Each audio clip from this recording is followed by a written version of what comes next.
বিশেষ করে মাহবুব আল্লাহ বেগম খালেদা জিয়া রব্বুল আলামিন অনেক দিন ধরে অসুস্থ।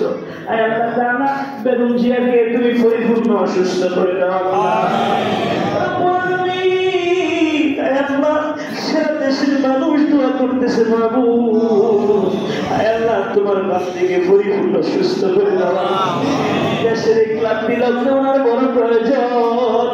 আল্লাহ হায়াত থাকলে তুমি ওনাকে পরিপূর্ণ সুস্থ করে দাও রব্বুল আলামিন। আল্লাহ আপনাদের হাত তুলেছি আল্লাহ আমাদের কাউকে খালি হাতে বিদায় করে দিও না আল্লাহ।